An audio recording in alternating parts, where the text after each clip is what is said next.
Bem-vindos a mais uma edição do JR 15 Minutos, o podcast da Record que aprofunda as notícias que mais mexem com a nossa vida.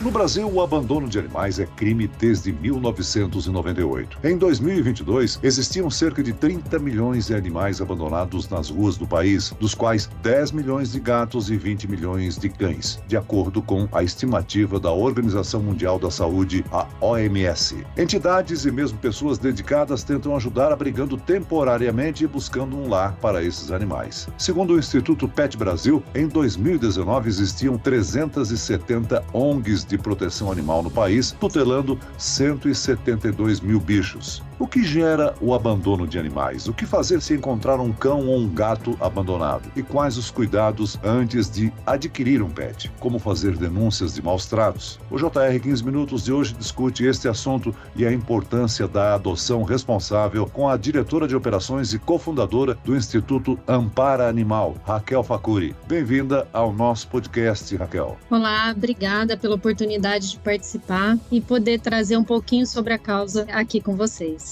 E quem me acompanha nessa entrevista é a jornalista da Record, Lidiane Sayuri. Ô Lidi, existe uma lei federal que define o abandono de animais como um crime, com uma pena prevista de até 5 anos de prisão, não é mesmo? É isso mesmo, Celso. Oi, Celso, Raquel, obrigada pela oportunidade de falar mais sobre a causa. É isso mesmo, olha, o abandono é crime desde 1998 e uma lei, em 2020, aumentou a penalidade para quem maltratar cães e gatos. É um crime punido com prisão de 2 a 5 anos, multa e proibição da guarda no caso de cães e gatos. Eu aproveito até para emendar uma pergunta agora para Raquel. Raquel, com as ruas cada vez mais monitoradas por câmeras, os registros de abandono vêm crescendo? A gente vê um crescimento do abandono desde a pandemia, né? Na pandemia teve um boom de adoção e aí eu acho que as pessoas vão tendo aquele contato efetivo com os animais, as pessoas acabam abandonando esses animais, né? A gente tem que fazer uma adoção responsável. E o que implica essa adoção responsável? Tem várias coisas que precisam ser avaliadas. Então, o abandono ele aumenta agora no final do ano, principalmente por conta das festas. Entre outubro e dezembro, as pessoas querem viajar, elas querem ter suas atividades e, ao invés de colocar num hotelzinho, de colocar na casa de uma pessoa que possa cuidar desse animal, eles abandonam. Então, a gente agora, no final do ano, também tem uma preocupação muito grande com essa época, porque sim, a gente vai ter um aumento de efetivo de abandono por conta das festas de final de ano, por exemplo. Agora, Raquel, o que leva uma pessoa ou uma família a abandonar um animal com quem se conviveu muitas vezes por vários anos, hein? Eu acho que o principal motivo é o não entendimento que a partir do momento que você adota uma vida ou que você compra um animal, ele passa a ser membro da família. E quando ele é membro da família, ele assim tem que ser olhado. Um dos principais motivos de abandono. Ele faz xixi fora do lugar, ele mordeu o vizinho, ele fez alguma coisa. Então, questões comportamentais relacionadas aos cães, principalmente, são motivo de abandono. Só que o que a gente tem que pensar? Se eu tenho uma questão comportamental, eu vou buscar auxílio. Então, estão aí as pessoas, os profissionais que fazem, por exemplo, a questão de comportamentalista, né? Existem os comportamentalistas que podem ajustar essa questão. Vou mudar de cidade e não vou poder levar. Vou mudar de casa para o apartamento e o apartamento ficou pequeno. Esse é o segundo motivo mais que eles justificam o abandono desse animal. O estilo de vida eu mudei e não comporta mais o animalzinho. Gente, mas espera, você adotou esse animal, ele é parte da sua família. Se você mudou o seu estilo de vida, a sua profissão, você tem que contemplar esse animalzinho. Outro motivo que também faz com que as pessoas abandonem é a diferença de expectativa. Então, na minha expectativa, eu esperava que fosse um animalzinho super educado, que latisse pouco, que não sei o quê. E eu criei um mundo para esse animal. Só que o animal, gente, ele tem, assim como nós, ele tem a personalidade dele, ele tem os desejos dele. Então, a gente precisa olhar para isso com carinho, né? Então, a expectativa muitas vezes não é o que o animalzinho vai trazer para você. E o que a gente tem que pensar é no amor desse animal que precisa ser olhado com carinho e olhado como membro da família. Agora, Raquel, a gravidez e o nascimento de um filho também é motivo para se abandonar um animal, né? Grávidas e recém-nascidos podem conviver com os bichos de estimação sem problema? Podem e devem, né? Alguns profissionais trazem percepções e falas que muitas vezes prejudicam essa relação com os animais. E o que a gente precisa entender é que, claro que a gente vai ter uma questão a mais de higiene, de limpeza, que você precisa ter, e não só quando o bebê vem, mas em qualquer momento você tem que ter essa questão. Então, existem algumas falas que a gente precisa tomar cuidado. Eu preciso doar meu animal.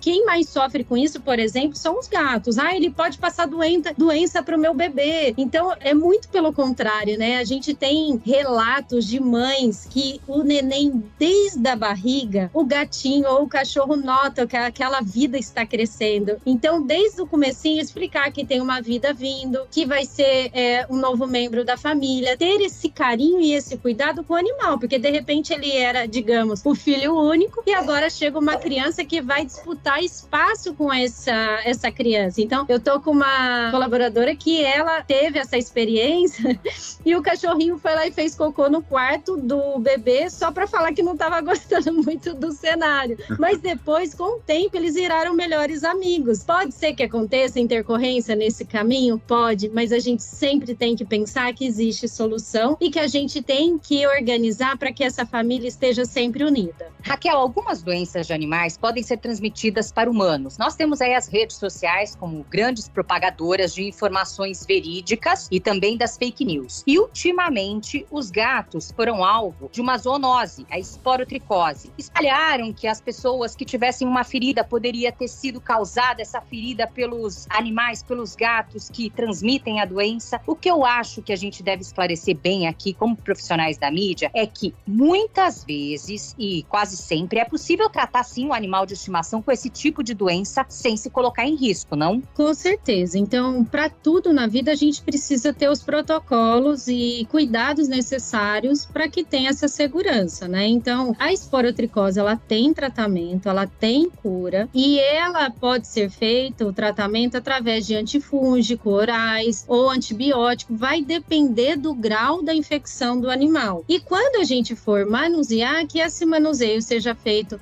da maneira correta, com luva, com a medicação correta. Mas sim, existe tratamento, é um tratamento demorado, é um tratamento de pelo menos 3 meses e que pode ser feito pelo próprio tutor desde que eles tenham os cuidados necessários. Mas isso para tudo, né? Não é questão só com o animal. Quando você está tratando uma pessoa, se você não tiver o cuidado necessário, você pode adquirir um fungo da pessoa, concorda? Então a mesma coisa se aplica para os animais. E se é um animal que está dentro de casa, que é isso que a gente prega, ele não tem como ele pegar isso nas ruas, né? Então, lugar de animal não é criado solto, né? E a gente gosta de reforçar isso, porque quando o animal é criado solto, ele sim pode adquirir uma doença, ele pode ser atropelado, ele pode ter um monte de questões que se ele estivesse dentro das casas, com a sua família, isso não aconteceria. Raquel, a lei de maus tratos está em vigor desde 1998, né? E às vezes é difícil denunciar e comprovar o crime. Quais são as dificuldades para se fazer valer essa lei? Acho que a maior dificuldade hoje é a questão de ter agentes disponíveis para trazer essa questão, né? De ter pessoas que façam a fiscalização. Eu acho que desde da lei de sanção, né, que a gente teve aí a lei 14.064, com o caso do Sansão, né, que teve as patinhas amputadas, essa lei, ela inclui essa questão falando sobre o crime com os animais, né? E antes, o que não era uma punição efetiva, né? Hoje a gente sai de pouquíssimo tempo para de 2 a 5 anos e multa com relação a maus tratos com os animais. Então, a gente vê essa mudança de olhar, a gente vê as pessoas querendo fazer valer as leis, mas a gente tem que tomar essa questão também, que a gente precisa de pessoas fiscalizando, né? Agentes fiscalizando para que façam as leis que a gente está conseguindo com muito esforço começarem venha a valer efetivamente. Agora, os maus tratos, né, Raquel, não são só o abandono, né? Deixar o animal em local insalubre ou sem água ou ainda não garantir a alimentação para o bicho são atitudes que podem ser punidas. Com certeza. O abandono, por si só, ele já é considerado maus tratos, né? E a partir do momento, e eu acho que isso precisa estar muito claro para as pessoas, imagina que eu tenho um animal que ele nunca esteve nas ruas. Ele sempre teve água, ração, proteção dentro de casa. A partir do momento que você abandona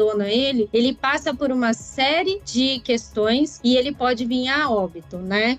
Então, privar o animal de ir e vir com uma corrente, você já está realizando maus tratos. Não colocar água fresca, maus tratos. Por quê? Da mesma forma que a gente precisa beber água todos os dias, se alimentar todos os dias, a mesma coisa se aplica para os animais. E eu acho que as pessoas precisam começar a ter esse olhar, a ter a relação. Se eu preciso, como que um animal pode ficar no sol, na chuva, sem alimento e acorrentado? E isso é inadmissível. É considerado maus tratos. Raquel, no caso dos médicos veterinários, que talvez eles sejam os melhores profissionais, né, para identificar os animais que estão sendo submetidos a essa situação de maus tratos. Se um veterinário identificar que um bicho não está sendo alimentado ou tem a saúde negligenciada, ele tem a obrigação legal de denunciar o tutor? E mais ainda, a partir do momento que é feita a denúncia, o que acontece com esse caso? Esse caso é um pouco mais sensível, porque sim, ele tem a responsabilidade de laudar maus tratos, né? Como fazer a fiscalização disso? Como criar um mecanismo para que receba essas denúncias? Hoje, a gente não tem isso muito desenhado e é uma coisa que a gente tenta criar em conjunto com o CRMV, né? Que faz a legalização da parte veterinária, mas isso é bem sensível, né? Porque o veterinário, ele tem que querer fazer essa denúncia. Ele vai falar se o animal teve alguma questão de saúde, se ele está desidratado, se ele está mal alimentado, como que está a condição ali do local. Então, sempre que uma pessoa pensar em denunciar e quiser que faça valer a lei, precisa deste médico veterinário para fazer o laudo contra essa pessoa que praticou maus tratos. Raquel, quais as principais dificuldades que as entidades enfrentam para conseguir um novo lar para um animal? Eu acho que a gente ainda tem um movimento, hoje está muito melhor, das pessoas que preferem comprar do que adotar. Então, eu acho que um dos principais empecilhos seria esse, né? E o que mais falam é, porque eu queria ter certeza do tamanho, eu queria ter certeza do temperamento. Certeza, pessoal, a gente não vai ter nunca na vida. Por quê? Eu posso comprar um animal que eu achava que ia ter um temperamento e ele ter outro. O máximo que vai conseguir seria o padrão do tamanho, mas muitas vezes nem isso acontece. A Ampara criou uma campanha incrível que chama Somos Todos Vira-Latas, para que as pessoas valorizem esses animais. E o que a gente precisa pensar? Você iniciou falando aí, a gente tem mais de 30 milhões de animais abandonados no país. Como que a gente pode pensar em comprar? Em abrigamento, estima-se entre 172, 185, eu já vi os dois números, mas 185 mil animais em abrigamento. O que quer dizer isso em abrigamento? Esperando uma pessoa que abra seu coração para adoção. E imagina que se cada um de nós abrisse o coração para esses animais em abrigamento, a gente abre a oportunidade para que essas ONGs e protetores independentes que resgatam animais consigam trazer novos animais, cuidar desses animais e colocá-los para adoção. A gente consegue fazer a roda girar para que esses animais não fiquem em abrigo. A gente tem relatos de animais que nasceram e morreram em abrigo. E abrigo não é lugar para animais. Abrigo é um lar transitório, onde a gente faz o tratamento desse animal, faz a castração para que ele seja adotado por uma família e que ele tenha a oportunidade de conhecer o amor de ter uma família. No abrigo, gente, a gente tem 500 animais, 800 animais, abrigo com 1.200 animais. Como que você vai dar uma atenção individual para esse animal? É muito difícil. Então, eu acho que trazer esse diferencial mudança no olhar, tanto para os vira-latas quanto para a adoção, é o que vai fazer a diferença. Raquel, você tocou num ponto bem importante que é a castração, que é vista erroneamente como um tabu para muitos tutores, principalmente machistas aí, que não é voltada, na verdade, só para o controle da natalidade dos animais, mas é uma forma de prevenção de várias doenças e aumento também da expectativa de vida, uma vez que o animal macho castrado não vai ter aquele instinto de sair atrás das fêmeas no cio, enfim, poupar até a vida deles. Se esses animais de rua não forem castrados, fica ainda mais difícil o controle dessa população, né? Exatamente. A castração ela é fundamental para que a gente tenha um controle da superpopulação de animais nas ruas. E quando a gente faz a castração, a gente está pensando na saúde única, a gente está pensando no meio ambiente, está pensando na zoonose, né? Pensando no ser humano, a gente dando esse olhar para que esses animais que estão nas ruas não transmitam doenças, não tenham essa superpopulação. Então, ele é fundamental. Muito bem, termina aqui esta edição do 15 Minutos. Eu quero agradecer a participação e as informações da diretora de operações e cofundadora do Instituto Ampara Animal, Raquel Facuri. Obrigado pela sua participação aqui no nosso podcast, Raquel. Eu que agradeço a oportunidade de falar um pouquinho sobre a nossa causa. E agradeço também a presença da jornalista da Record, Lidiane Sayuri. Obrigado, Lidi. Eu agradeço também, Celso, meu parceiro de trabalho, e é com muita alegria que eu dividi aqui esse espaço com a Raquel. Admiro muito o trabalho de vocês. Parabéns pela Ampara Animal, Raquel. Esse podcast contou com a produção de David Bezerra e dos estagiários Lucas Brito e Kátia Brazão. Sonoplastia de Marcos Vinícius, coordenação de conteúdo Edivaldo Nunes e Leni Almeida, direção editorial Tiago Contreira, vice-presidente de jornalismo Antônio Guerreiro. Você pode acompanhar o JR 15 Minutos no portal r7.com, nas redes sociais do Jornal da Record e nas principais plataformas de streaming. Eu, Celso Freitas, te aguardo no próximo episódio. Até amanhã.